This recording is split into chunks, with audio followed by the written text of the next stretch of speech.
That's why I'm here today. That's why you're here today. So I we want to have learn about that. two great guests that's going to talk to us about their experiences and going to let us know what are those opportunities and how can we enter into that marketplace, if there are any barriers that need to be addressed, and the solutions, how not necessarily what prevents us from doing that, but what are the ways and the entry points that we can get in. And what type of business laws we need to know about in order to Right. conduct business in those environments. And what kind of business opportunities are actually there. So Exactly. The gentleman, Mr. Alfonso Washington, he is... well, he's going to tell us more about himself, but he's with the African U.S. Chamber of Commerce, and he's been out there across the continent bringing and talking and delegating with people, and he's going to give us some insight on what type of opportunities and what we need to do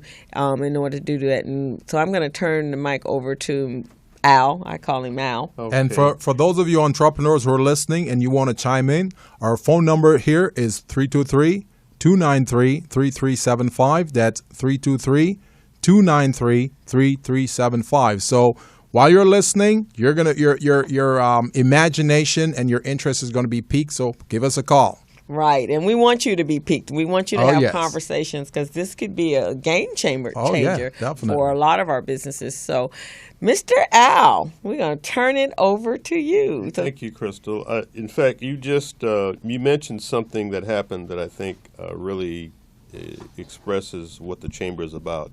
You mentioned there was a group that came here from Kenya. Yes. And the Kenyans came here because they were interested in providing business opportunities. Yes. For people in Kenya. Yes. And they were trying to familiarize you with the business opportunities that existed and to try to recruit businesses who could come and engage with both the public and private sector. Yes. To be involved in business opportunities. And in fact, that is essentially what our chamber is about, and that is essentially what our conference is about. We do a conference every year. This will be our 6th year. And we have been very fortunate to be welcomed by the city of Carson, who has provided their convention center in perpetuity at no cost to us. Oh, that's wow, great. nice. To do That the is conference great. every year. So we actually into our 3rd year this year of doing the conference at the conference center in Carson. Mm-hmm. And Carson, by the way, is a very good location, relatively speaking, if someone is interested in doing business, international trade, and with Africa, because number one, the mayor is very interested in doing that. In fact, he's asked me to help put together a trade mission to Africa to bring a business delegation there to talk about business opportunities and to expose local small businesses to those opportunities as well. Okay. So that's essentially in a nutshell what this represents. The Kenyan delegation, in a sense, represents the entire continent. There is a very sincere interest on the part of most African nations, and particularly sub-Saharan African nations, to reestablish, and I say reestablish because it is about reestablishing relationships with African Americans. And the interest is not only cultural; it's also business, because they recognize that there is an ancestral historical relationship that exists between our peoples, and which is because of slavery, and but also because of more than just slavery, because people fail to recognize there are a lot of African Americans who came to this country as free people. Okay. They came here from Europe by way of Africa, educated, and they came here and they set up businesses here. And many of them were very successful during the time that blacks from the continent were being enslaved. And so it was, in fact, the free Africans here in the U.S. that were key to the success of not only the Underground Railroad, but the abolitionist movement. Oh, really? And they actually were involved in both of those, and in fact, were involved in helping slaves when they were freed to come to the North and to get established so they could transition from slavery into into free society. That is very, very good information here, and I'm sure most of our entrepreneurs, they're getting into this and they want to get some more out of it. So what we're going to do right now, we're going to take a quick break, and we'll come right back after 2 minutes. So let's take a break. Okay. Didn't know that was going.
Welcome back to the Business Zone. This is Gilbert Buchanan, your co-host, and I'm also the small business paramedic, along with my co-host, Crystal Mitchell. Crystal Mitchell, and we're here with two fantastic guests that we're going to present some key information to small businesses today, how you can expand your business acumen to the other coast, other continent. For those of you who want to participate in our conversation here, give us a call at 323-293-3375. That's 323-293-3375. And we're back with our guest, Mr. Alfonso. But before he hits it, we want to make sure, at the break, Al was sharing some very interesting information that I didn't know about. I'm loving that. So there was really more than...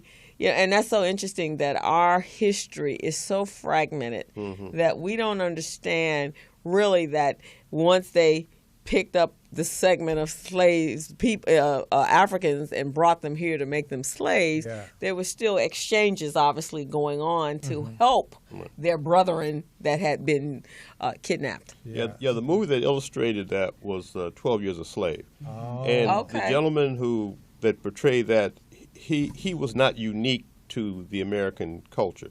There were a lot of freed blacks that lived in this country who were not slaves and who were doing very well for themselves.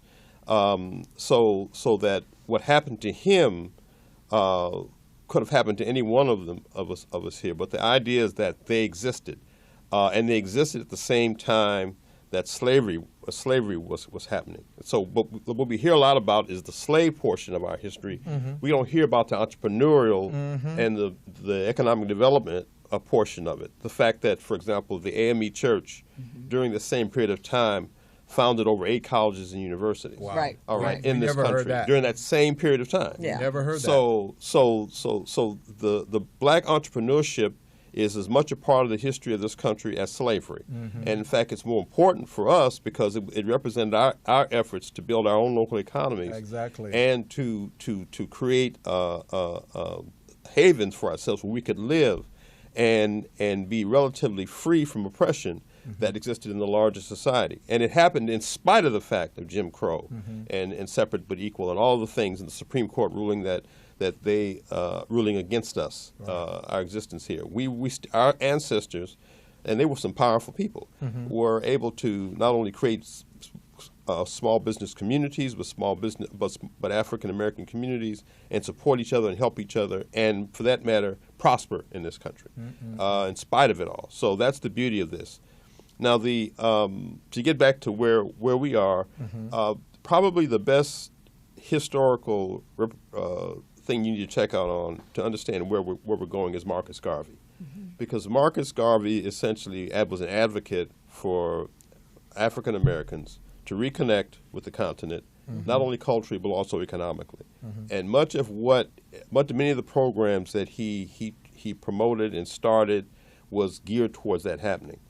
The chamber itself was founded to more or less continue that legacy. And interestingly enough, the chamber was founded by a Nigerian, a guy named Reuben Jaja, who used to work for the Banking Commission for the state of California. But he recognized that there was no advocate for trading with the continent. Most of the efforts for trade were focused on what it still is today: Asia, Europe, Pacific Rim. And so what he did was he started the chamber during the Tom Bradley administration to begin the process of advocating for trade between the U.S. and the continent of Africa. Now, that effort has expanded to the point where we are today, where we do annual conferences to continue this legacy, and to, for that matter, begin the process of recruiting small business owners to and expose them to opportunities that exist not only in Africa but throughout the Pan-African diaspora. Wherever we are located in the world is where we need to be doing business with each other. That's great. The conference itself is a small business conference. We do not go after corporate contributions. What we want is small businesses to support the conference. Doing businesses among Right, themselves. right. Okay. And so our goal is to recruit small businesses, have them come to the conference, meet each other, and to support the conference. Most of our sponsorship has come from small business owners, and so we keep the sponsorship levels at low figures so that it's affordable sponsorship. But we also try to have make it affordable for people to not only participate as exhibitors and vendors, but also as registrants. So our fees are literally a quarter of what would normally be charged at a conference. So now only small businesses who are members can do business? No. Any small business who has an interest in creating, and I'm going to be very specific about this, creating a department in their business that deals with international trade, and who has an interest in trade with the continent are welcome. Now, let's keep in mind that we don't come without support. Our conference has traditionally had the support of the Exim Bank, of the SBA, of the Department of Commerce, of the USTDA, of the State Department, because we often have to not only receive delegations from Africa, but also as a result of the conference, we take delegations to Africa. Now, when is the conference? When it's is the September next 16th and 17th. September 16th at and the 17th. Carson Community Center. Okay. And we'll be there from 9 till 4 on both days. And again, the conference itself is going to focus on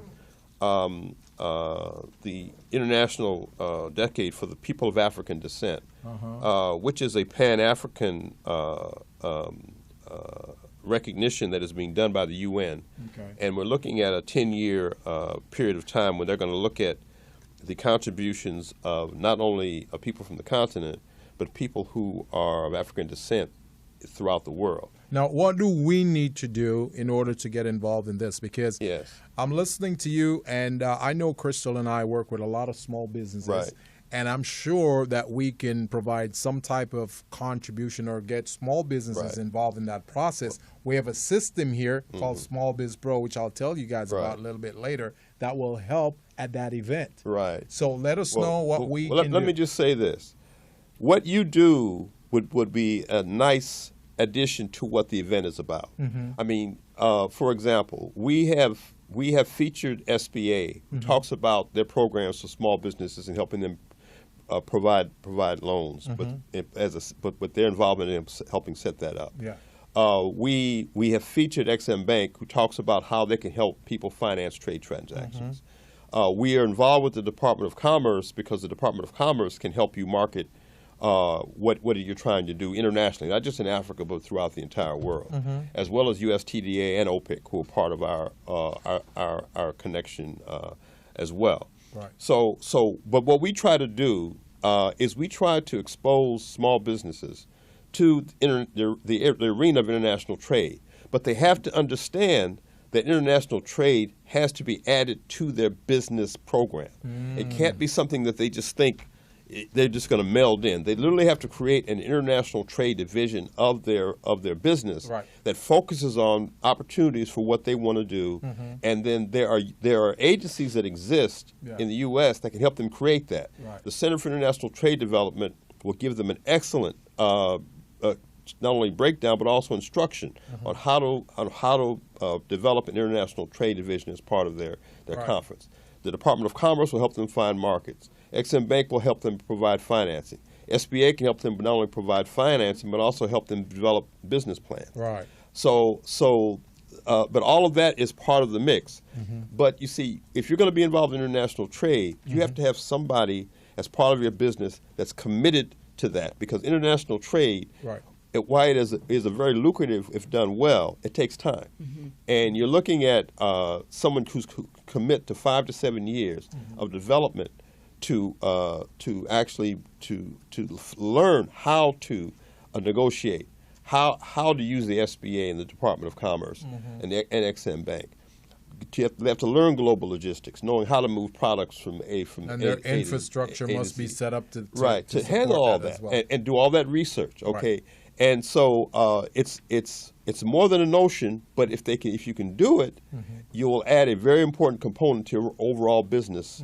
And there's a lot of support that's available in this country, because this country right now is very much into promoting U.S. exports to other parts of the world. Right. One area that they're very interested in and that there's a growing interest in is Africa. And there are many programs that exist within the Department of Commerce, within U.S. Trade and Development Agency, even at Exim Bank, and in OPIC, that are designed specifically to help people engage in the African market. Right. But the interesting thing about the African market is that Africans are very interested in doing business with African Americans. There is a very sincere interest. But at the same time, you don't just run into Africa. Doesn't work that way. And put up your sign. And hurry up and try to do stuff. Okay? Doesn't work that way. You have to take your time, establish your relationships, and most important, folk, I know this is hard for you to believe, but you got to get on a plane or a boat, and you have to go. You have to spend time there. Okay? You hear that, entrepreneurs? You got to get on a plane or a boat. You go to Europe, you go to Paris, you go every place else but home. Yes. You need to go to Africa. Yes. And spend time there and see for yourself what Africa's about. And keep in mind that you're going to a continent, not a country. Yeah, that's great. Yeah. And Alfonso, I'd like to just interject here. Yeah, please. In terms of the work that I'm doing, and that's exactly what I'm doing, is my research first. Right. Is to really engage with people, understand the culture and customs and what's needed. Right. And coming as I'm here to learn, and not that I'm coming as an expert. Exactly. And I'm going to share some things with some people that I'm working with that express of people that have come with that attitude, that arrogant attitude. Exactly. And I'm here, and I have everything to bring. So to answer your question, what you guys are doing is very important as far as, first off, making people aware of the conference, letting them know that this is their conference. Okay, the conference was not established for me to make money. Right. And you'll see that when you look at the pricing. When you go to the website, you'll see that there's no way in the world I'm going to make money off this conference. Tell us what the website is again. It's Pan-African Global Trade Conference.com. I'll repeat that again, Pan-African Global Trade Conference.com. Now, when you go to that website, you will see a number of things that will help you. First off, you will see a page there that actually lists all the conference reports that we've done since our first one, and there are 5 reports, and I'm still working on there are 4 reports there now, and I'm working on the 5th report right now. That will be up there by the time we have our 6th conference. In those reports, you will see a documented history of work we've done, who spoke, and whatever accomplishments we had there. But you'll get an idea what the conference was about. Right. You'll see our current conference, the list of speakers that are there right now. You'll also see, you have a chance to link to register on site.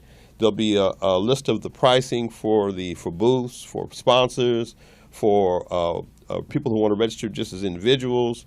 We have a travel agency that we've hooked up with that out of out of Tennessee, out of Nashville, Tennessee, that's actually handling all of our travel right now. It's a black company, and I'm unashamedly saying this is a black conference. Now, I'm not saying that white folks ain't welcome, but I am saying that this conference is for us. Right. Okay, and for our African brothers and sisters. We as a people and business people are on a learning curve, though, when it comes to international trade. And so what we try to do through the conference is help provide them with the resources to begin the process of learning about what international trade is about. And in fact, if they take advantage of the resources that we provide through the conference, they can trade anywhere in the world. Right. But we would love to see a focus on the continent, because the continent is very interested in having us there. That's why that group from Kenya came. Right. Came. Now, Yeah. let me ask you this. Yes, sir. Would it be too late for us, Crystal and I, to get on the show, the conference on the 17th, where we can share this system, Small Biz Pro, with those entrepreneurs? Because this system is an amazing system. What it does, it helps to manage the back office.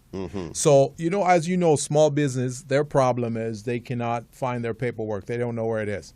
This system, what it does, it helps them to store their documents all in one place so they can access it in 10 seconds or less using a smartphone, a tablet, or laptop. So we want to share this with those businesses, because before they do international business or any type of business at all, they've got to be ready. Yeah. If you're not ready, you're going to lose out on opportunities. So that's what this is. So we're wondering if, Crystal, if this would be something that we could do on that day, maybe 45 minutes of the time. I don't know. Actually, most of our presentations are 30 minutes long. Oh, even 30 minutes is fine. And the question, the only problem you've got is that the time is pretty much consumed. But I'm not going to say no. Right. Because I like what you're doing, Right. and I think that what you're doing would add to the conference. One of the things that we might want to talk about is how in the future we can use what you do to promote the conference, sell registration, and do some revenue sharing. Right. So for everyone that comes in through your network, we get a piece of the registration Sounds fee. excellent. So it helps. So we're helping each other. Sounds all right? excellent. Again, my biggest cost for the conference is food. Right, Okay, right. if we can pay for the meals, everything else is taken care of. Do They you can have get their own sponsors? Do you hotel. have sponsors? Yeah, the sponsors are the people that come. I'm trying to tell you, listen. The sponsors are when you buy a ticket, you're sponsoring the conference. Oh, okay. If you get a booth, Right. you're sponsoring the conference. Right. Now there are other people that can come in as sponsors on an individual level. We have a $5,000 level, a $2,500 level, and I think it's about a $1,500 level sponsorship. Right.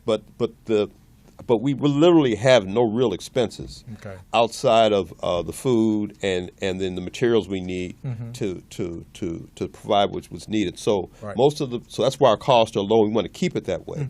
So and we're very interested in working with the city of Carson because they've been very open to us, very welcoming to us.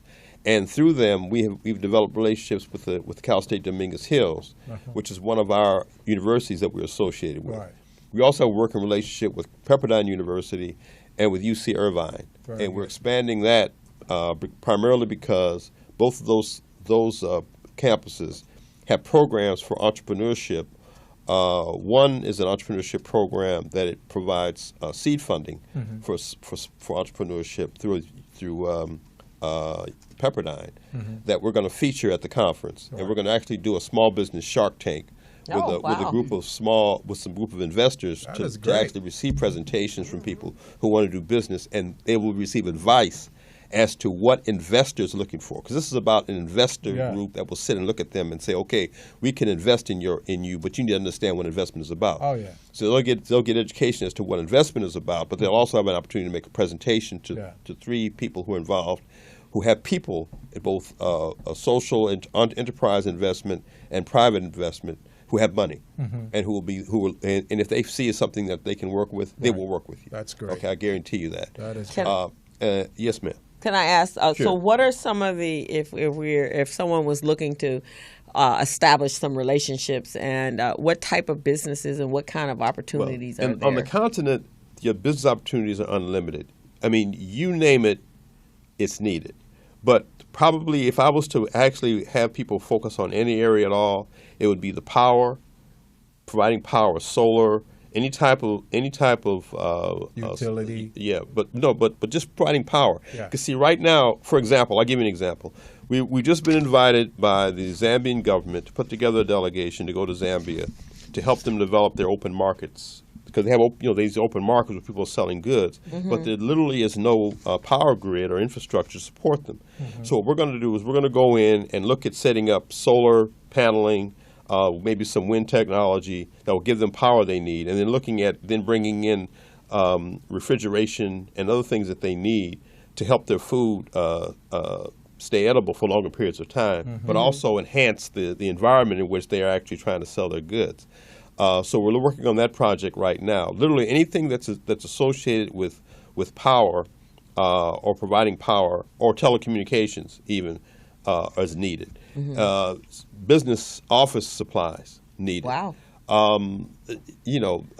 Anyone who has any background in developing infrastructure, whether it's airport infrastructure, railroad infrastructure, port infrastructure, roads, needed. They have a very sincere interest in anything that is made in America. Okay, clothing, food, clothing. They love American goods because they see them as very high quality, and they will wear a shirt that's made in America just like we would wear something that was made in France. Right. The African people are very much into it. The other thing you need to know about the continent is that there are a lot of communities here in Southern California that are basically centered around the people that come from the continent. So there's a Ghana association, there's an association of people from Ethiopia, there's an association of people from Tanzania, there's Nigeria. They're here, from Cameroon, live in Southern California, but they formed groups, and they interact with each other, but they have also very strong interest in interacting with African Americans who are sensitive to the continent. So you don't come in there with a European attitude. Right. And if you don't do that, you're going to do fine. But believe me, these are very intelligent people. Very good. And they know they can read you real good, and they appreciate when you're able to read them. Alfonso, you didn't mention service industry. No, it's in terms hospitality. Of, yes, very much so. One of the things that they like African American food. Okay. So, but anybody that can, and for that matter, they love. If you can go in and develop a hotel or something like that, that type of stuff that type of enterprise is needed there as well. And what in relation to health, healthcare? Yeah, health. They are very interested in developing or improving the healthcare infrastructure, particularly in rural areas. Anyone who can go in and put in a clinic in a village setting. That is self-sustaining. That is very much needed. My interest is the health right. area. Okay, that would be perfect. Mental health as well as. No problem. So literally, what you could do is you could go to a country, and we form an association with the Minister for Health there, and talk to them about what we can do to link up their major hospital with their rural system, and actually help improve their overall healthcare infrastructure and their network. That's very much needed on the continent, right? And actually, I'm going to step in right now so we can introduce Denise. Denise has, she's like most entrepreneurs. Before we introduce Denise, I'm sure Denise has some great things she wants to share, so we don't want to miss any of that. Why don't we go ahead and take a quick break, and then we'll be right back. We'll talk to Denise and talk some more about this wonderful set of opportunities we have in front of us. So, again, our phone number is 323-293-3375. That's 323-293-3375.